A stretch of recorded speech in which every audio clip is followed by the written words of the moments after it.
بەناو وەزارەتی دارایی هەرێم دیسان لە حسابکردندا کەوتۆتە هەڵەی زەق و چەواشەکاری ڕایگشتی. خۆیان دەڵێن سەر جەمشایستەی فەرمانبەران و خانەنشینان و چاودێری کۆمەڵایەتی بریتێ لە 11 تریلیۆن و 576 ملیار دینار.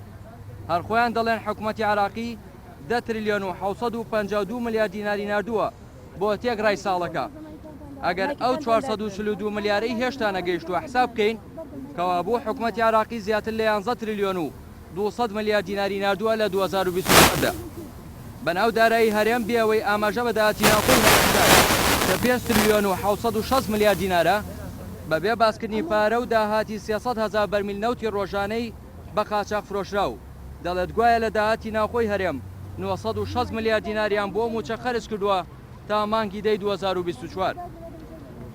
کەوا بوو پارەی بەغداد لەگەڵ داهاتی ناوخۆی تەنها دوو مانگی هەرێم دەکاتە 12 تریلیۆن و 140 ملیار دینار.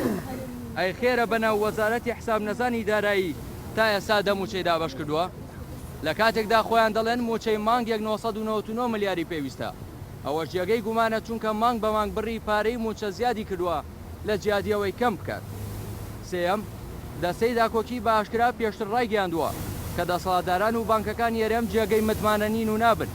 ئێسەش دەستەکەمان داوا دەکات کە تاکە چارەسەر دەرێنانی دەستی پیسی کاربەدەستانی هەرێمە لە موچەی خەڵک و تەوتینکردنی موچە لەسەر هەردوو بانکی ڕەشید و ڕافیدەین. چوارەم داوا لە حکوومەتی عراقی فیدرال و وەزارەتی دارایی فیدرال دەکەین لە ساڵی نوێدا هەڵەکانی ساڵی ڕابردوو دووبارە نەکەنەوە و لێپرسینەوە لە چەتەکانی هەرێم بکرێت دەربارەی موچەی مانگی 12 ساڵی ڕابردوو.